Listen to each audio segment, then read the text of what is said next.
So, how do you know that it's time for some emotional healing? We're going to talk about 5 specific signs or symptoms that you might be experiencing that are indicating it is time for some emotional healing. Persistent emotional triggers. What exactly are emotional triggers? So, it's one thing to get upset about something, for example, or any kind of difficult emotion. It doesn't necessarily have to only be upset. It could be feeling sad or feeling left out or feeling vulnerable or feeling afraid of something. And those emotions are warranted based on the circumstance or the event. We have emotions for a reason. Our emotions expressed in a healthy way, they actually help us to respond to our environment appropriately. But what happens when you keep experiencing a really intense emotion over and over and over again? That generally indicates a trigger. And what is a trigger exactly? A trigger is generally an unresolved emotion from your past or emotions from your past. And they're basically just taking up space in your mind and your body because they haven't been fully processed. When your emotions are not fully processed, little things in your environment can just set it off. And sometimes you might notice a correlation. You might be able to pinpoint exactly what is triggering you, but in some cases you cannot. In some cases, we're carrying around unresolved emotions that are below the surface of our conscious thinking brain. And when something in our environment kind of sort of reminds your subconscious of the original thing that caused that stress in the first place, that emotional response, you'll feel the physiological response and get triggered. You might notice that your heart starts racing, or you might get hot in your face or your hands, or you might start sweating, or having some kind of physiological or perhaps even a visceral response in your body. Those are ways in which your emotions communicate to you. I've worked with a lot of clients that have had some pretty painful things from their past, and actually even things that as an adult, they look back at certain circumstances in their childhood that there was no abuse or no neglect or anything like that, but there were things that happened that as an adult, through the adult eyes and the adult lens, they look back at certain circumstances in their childhood and they're like, oh, that wasn't a big deal. But when you're 5 years old and you have friends in kindergarten, and that group of friends that you always hang out with don't invite you to their birthday party, and you feel extremely left out, that can actually be very devastating to your heart.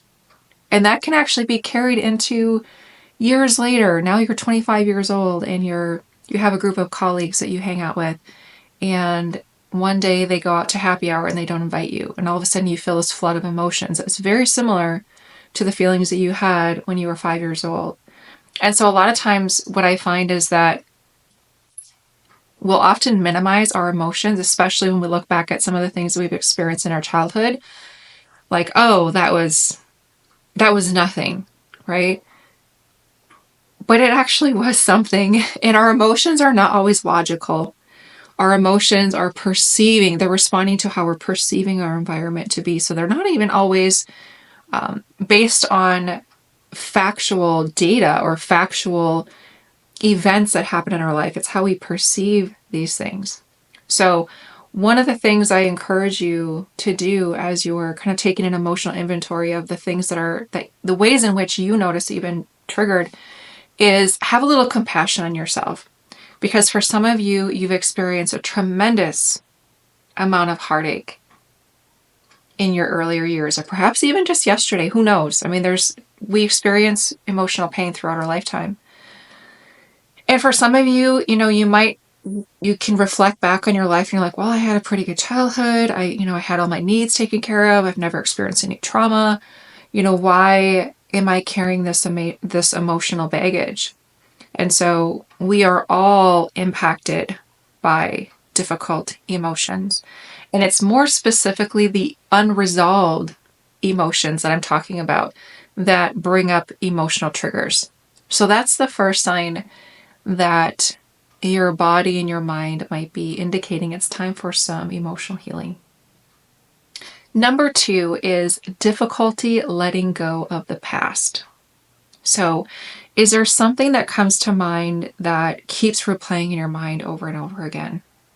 Or maybe it's not, maybe it's not on a daily basis or even on a monthly basis. Maybe it's on a yearly basis, or there are certain things that happen on the calendar, like on a specific date, that brings up something and you just start kind of replaying something or rehashing something over and over in your mind. Maybe it's a breakup, or it's something that someone said to you that was really harsh. And this could be years ago.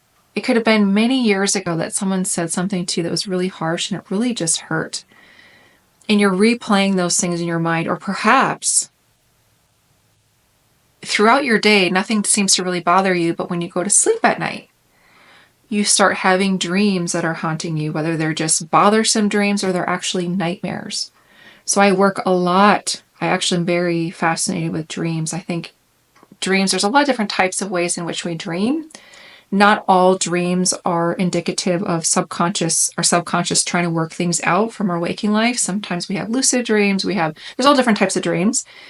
And that's not what this video is about. But oftentimes when we do have dreams, particularly when there's an emotional component to it, a lot of times I've seen this in so many of my clients, and myself included, there are things that are your body and your mind is trying to resolve something in your sleep when you're in your restful state, and it's trying to resolve those unresolved emotions. And it shows up in certain symbols or imagery, or there's feelings, there's a certain kind of emotional tone that you feel that's expressed in these dreams or nightmares. That's another sign that something from your past is so-called haunting you, or is trying to get your attention. And it's really trying to resolve those emotions. So it's important that we pay attention to those. And I know for a lot of my clients, they felt kind of helpless. Like, well, what do I do? I mean, I can't control per se, what I'm dreaming about at night. And what do I do when I'm waking up in the middle of the night and I'm having these really bothersome visuals? Or what happens, maybe for some of you adults out there that have children, how do you help your child who's having bad dreams? Not all the time, but oftentimes it is a sign of unresolved emotions. And so that's a sign of, like I said, going back to number 2, like difficulty letting go of your past, including having vivid dreams or nightmares or bad dreams, can be a sign that emotional healing is something that your body and your mind is desiring, and it's trying to get your attention. Number 3 is overreacting to small things. So number 1, we talked about triggers. This one is similar. The difference is that you notice that just the smallest, tiniest things really get under your skin. They're really bothersome. And you're like, why does this bother me so much? Oftentimes, it's because there's unresolved emotions. There could be other factors as well. So there could be factors such as nutrition. Perhaps there's something that's bothersome to your system. Maybe there are certain nutrients or certain types of foods, or perhaps chemicals in your foods that are bothering your system, or perhaps something in your environment that your body's having like a histamine response to, like an allergic reaction or an intolerance or something like that. There's a lot of different things that can just put more burden on our nervous system that decreases our bandwidth to process emotions effectively. Dehydration is another one. If you're severely dehydrated, it can be more difficult to process emotions. The list goes on, but my point is that generally speaking, when the tiniest little things bother you, it tends to indicate that emotional healing would be really beneficial for you. Now, I actually shared a recent video about burnout, and I'll link it here and in the description below. My own personal signs and symptoms of things that were indicating that, I might be nearing burnout. And that was something that one of the things I was noticing for myself too is being really bothered by little things. And so having way too much on my plate at one time and trying to process, even though I've been very intentional about processing emotions, I had so many emotions and so many difficult things that I was experiencing simultaneously. And that was, decreasing my bandwidth to process the here and now. So keep that in mind as you're noticing just being bothered by the smallest little details. Number 4 is physical manifestations of emotional stress. Now, another term to describe this is psychosomatics. It's basically the mind and body, the connection of the mind and the body, and how oftentimes if we do have unresolved emotions, they will eventually, most often, show up in the body. They will manifest as physical symptomology, giving you headaches or nausea, upset stomach, chest pain, knee pain, neck pain, jaw pain, all kinds of different pains and ailments. And if it's left unchecked for too long, if you neglect your emotional well-being and you're really paying a lot of close attention to your physical health, maybe you're going to the gym all the time religiously, you're watching your diet, you're eating very, very clean, like physically you're doing everything right. But if you neglect your emotional well-being, including things that have happened in the past, eventually it's going to show up in your body. And that's the honest truth. And I've seen this, I've worked a lot. This is a big factor that comes up with a lot of my clients is there seems to be, well, there is actually a correlation with, most often, there's a correlation with these physical symptoms that my clients share that they're experiencing coupled with the unresolved emotional stress. And when we work together to resolve the emotional stress and actually begin to heal them, and I'm talking about way more than just talking about the emotions. Talking about your emotions don't necessarily get the emotions out of the body. 9 times out of 10, they don't do that. You have to use a way to facilitate the healing by actually working with the body and the mind. And the way that I do that, there's a couple different ways. One of them is utilizing the Feel Better Fast technique that I developed, that I actually train other healers, both licensed and non-licensed. I train them how to do that with their clients and get really, really great results with their clients. So that's the primary one that I utilize with my clients personally. It actually changes the deeper part of your brain, near like the subcortical part of your brain, the limbic part of your brain. It actually helps to process things at that deeper, more subconscious part to actually create lasting change versus simply talking about it, like talk therapy, for example. I know there are some benefits of talk therapy, but for unresolved emotions, it almost always falls short in actually changing the physiology of emotions and actually rewiring the neural networks in your brain and your body to create lasting change. So anyway, so I use the Feel Better Fast technique primarily with my clients. I also use brain spotting. And for those of you who have had any kind of maybe trauma therapy, for example, if you've heard of EMDR, EMDR is a pretty widely renowned intervention. Brain spotting was actually originated from EMDR. So anyway, I do brain spotting as well, which is another really powerful modality. But the important thing is when I'm working with clients is actually working on resolving, like actually resolving the emotions, not just talking about the emotions. Not just talking about, well, when did you experience this? Who was involved? How did you feel?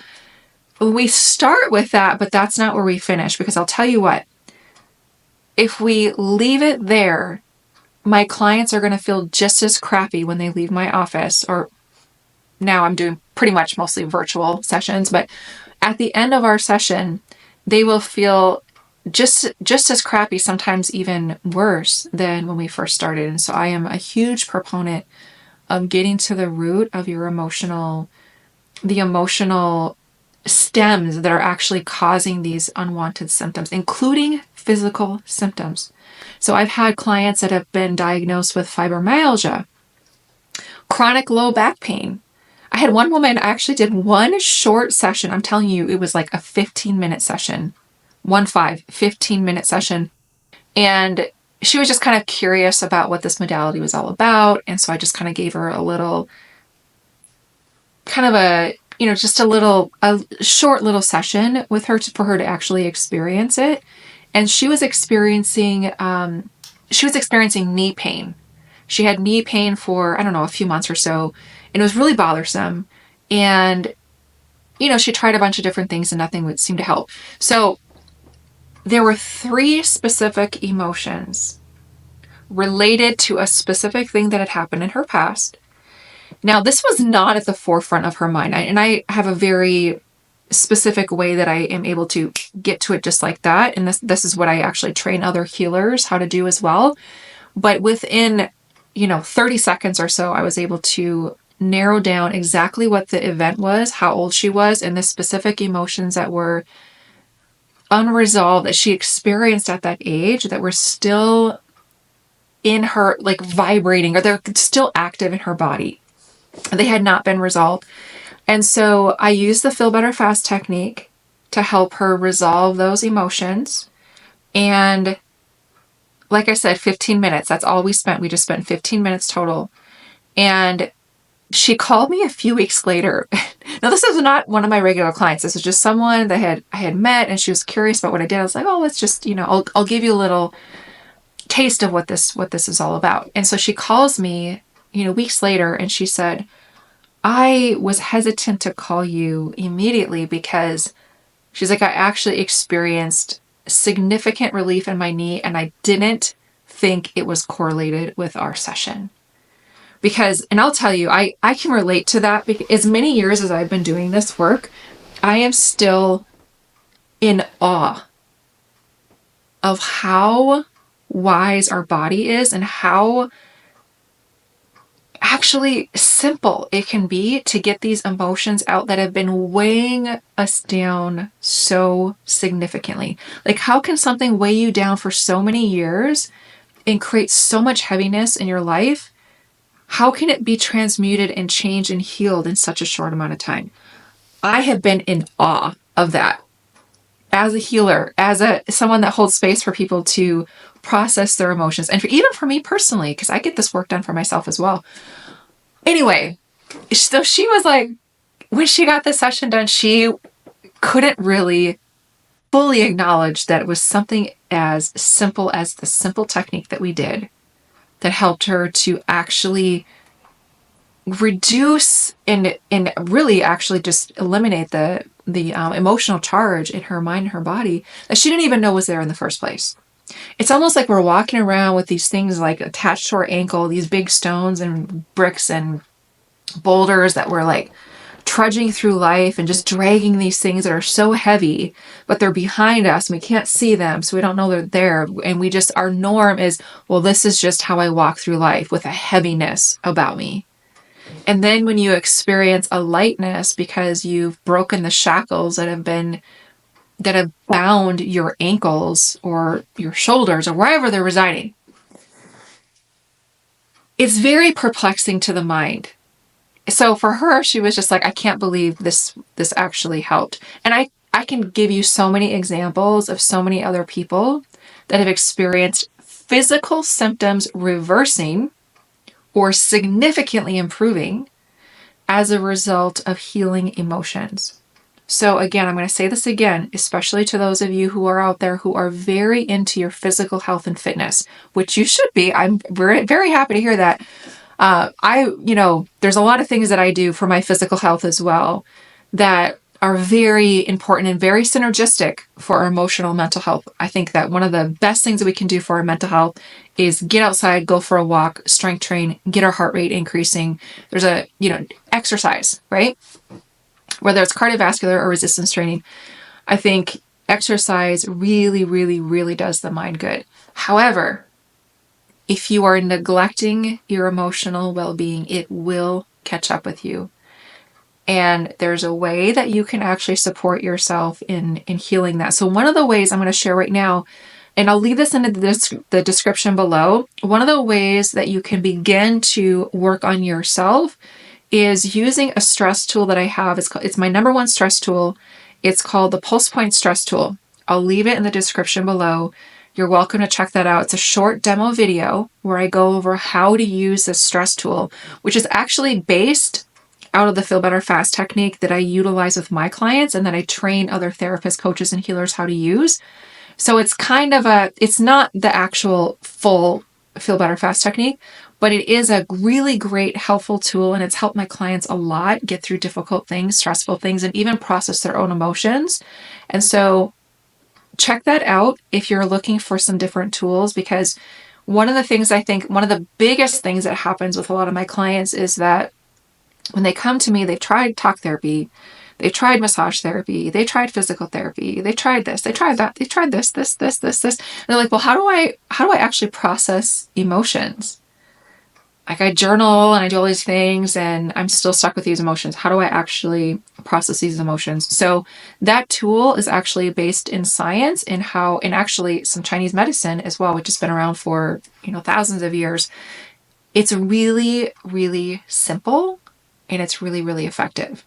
So check that out, the Pulse Point Stress Tool, if you're looking for a way to help yourself navigate triggers or emotional stress, or, even if you have an unexplained physical pain and you sense that maybe there might be a stress element to it, but you can't really pinpoint what it is, you can use the Pulse Point Stress Tool, the stress tool that you can find in the description below. You can use that even for physical symptoms, and you might even be able to shift some of the emotional stuff and actually feel better. I use this a lot. I've actually used this significantly with children when I was working in the schools. More specifically all the age groups, but one of the things that I'm thinking of more specifically is a lot of the younger children, when I was working at the elementary school, they would get stomach aches. That is such a common theme. And it happens with adults as well. Like, we get anxious, or there's an event that's coming up and we're just feeling anxious about it and the anticipation of it, and we're nervous. We get stomach aches. I used the Pulse Point Stress Tool for the children, and it was so fabulous. And parents were like, oh my gosh, what kind of magic are you working over here? Like, my kid was like, wouldn't even want to come out of the car to get into the school. And you came out to the car and did this Pulse Point Stress Tool with my kid, and he feels better now and he's ready to start school. So there's a lot of things that you can do, even if you can't identify what your emotional stress is. If you can even just pinpoint the physical stress, you can still use that tool. So the mind-body connection is very, very, very, very, very powerful. And there's another, if you're eager to just learn more, I've actually created a mini masterclass, and I'll link that video below as well. There's a mini masterclass where I talk about the psychosomatic correlations of specific symptoms and what they indicate, what they may most likely will indicate in terms of your emotional well-being. So for example, if you're like, man, I have this chronic low back pain and I'm not sure what that's about, and I'm kind of curious to know a little bit more about perhaps this mind-body connection is something, maybe this is the missing link, go check out that mini course. It's not as thorough as some of the trainings that I do with other healers when they really want to go in depth into psychosomatics, but it actually is pretty in depth. So again, it's a mini master course. You can check that out.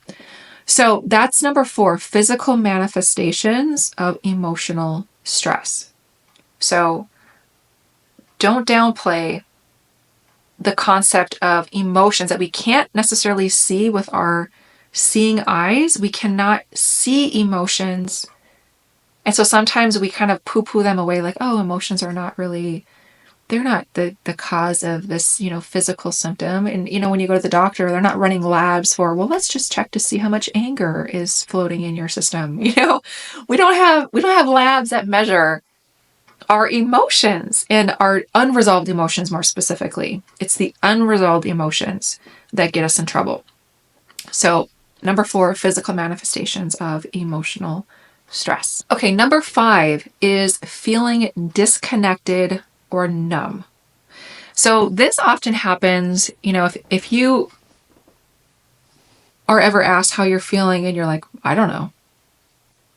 Or you just can't, it's really difficult for you to not even just identify an emotion, but actually feel an emotion.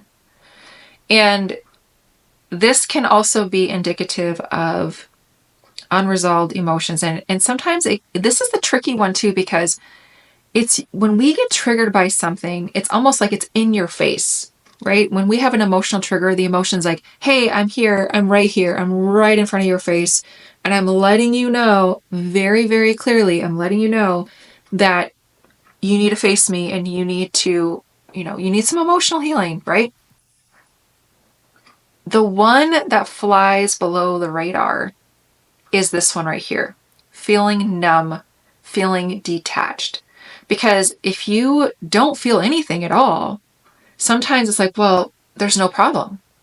There's no problem. I don't feel anything. So there's no difficult feelings that I'm feeling. So there must be nothing there, And I think this is one of the things that it can just be another way, potentially, of coping with too much at one time.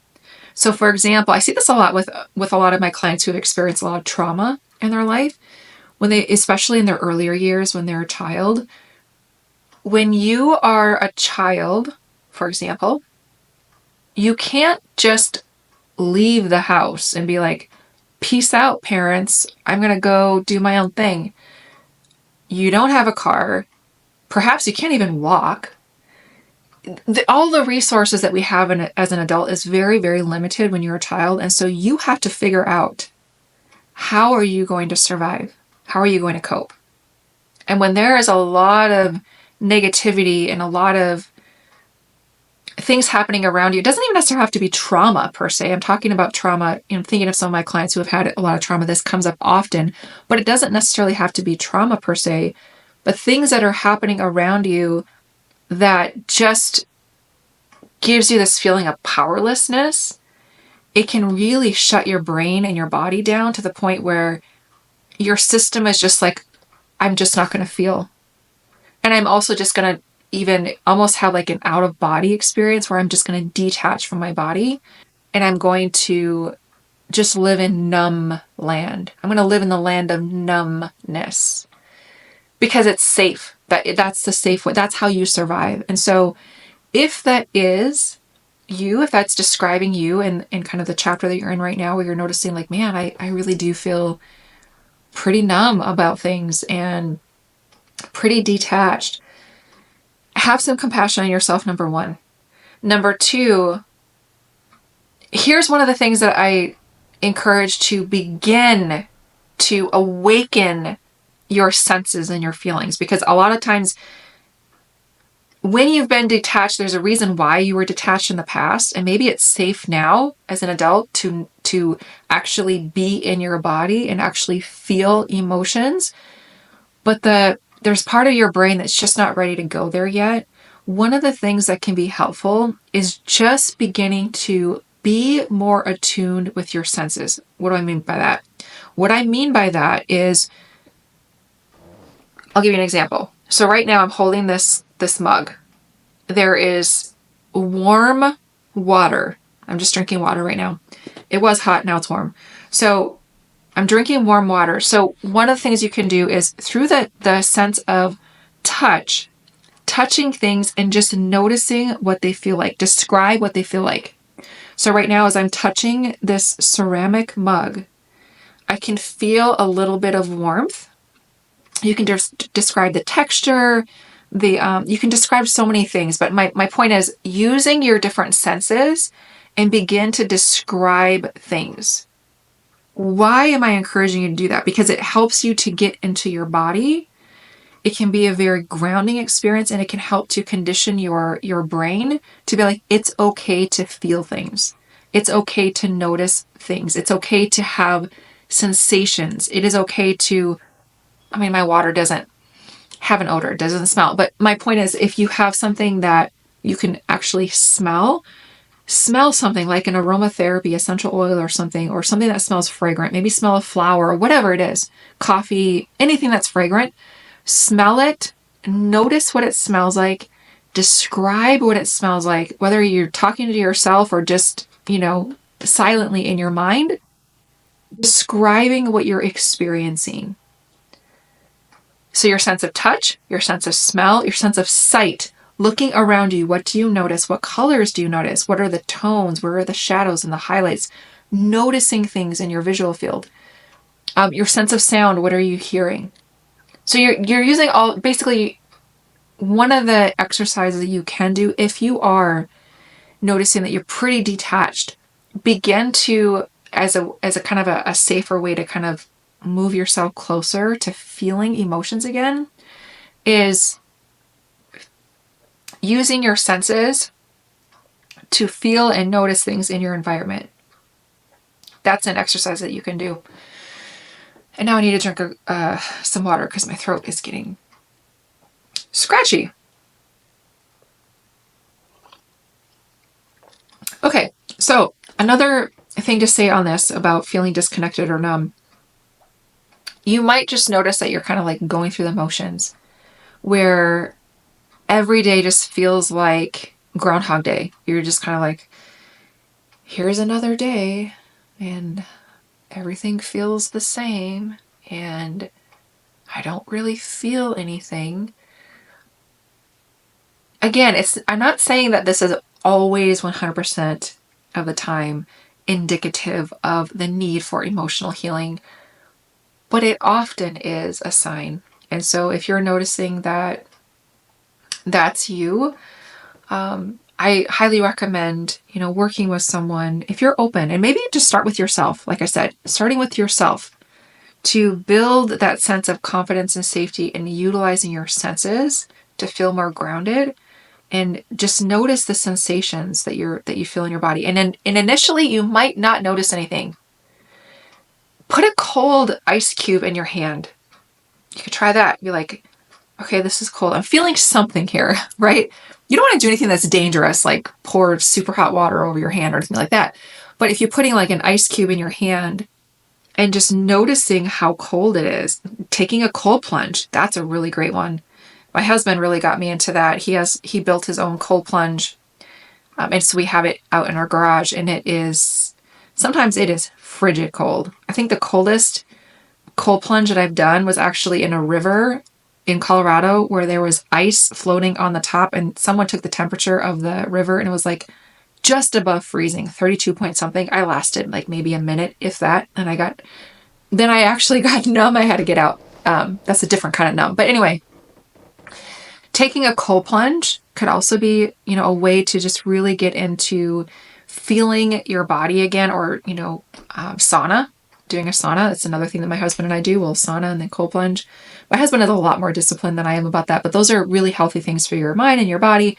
But those are some things that can help you to kind of feel more grounded and kind of come back into your body and feel things more. So going back to what I was saying before, I'm getting kind of overly excited about this topic, but you can begin to work with yourself by utilizing those things, and maybe even doing some journaling and just beginning to process things that way as well before working with a practitioner. But I do highly recommend eventually, working with someone that has experience and training with helping you go deeper and finding the underlying root, the unresolved emotions, apart from just simply talking about things. Because if simply just talking about things is going to keep you more at the surface, and it's kind of most likely just going to keep you in that numb state. And eventually, you want to be able to process whatever emotions that have been taking up either a little bit of space or a lot of space in your mind and your body, that are perpetuating, that have actually led to this feeling of detachment or feeling numb. So I hope that this video has been helpful for you in identifying, different ways that things show up in your life, ways in which things are trying to get your attention to say, hey, perhaps some emotional healing would be really helpful for you. So if this was helpful, it'd be really helpful if you hit the like button. I'm fairly new on YouTube. grown a handful of other social media platforms, but I'm actually putting a lot more time and energy into YouTube now because it just feels better in my heart to be able to slow down and to just give you more of the meat of what is on my mind and in my heart and the things that my clients have experienced that could actually be helpful for you.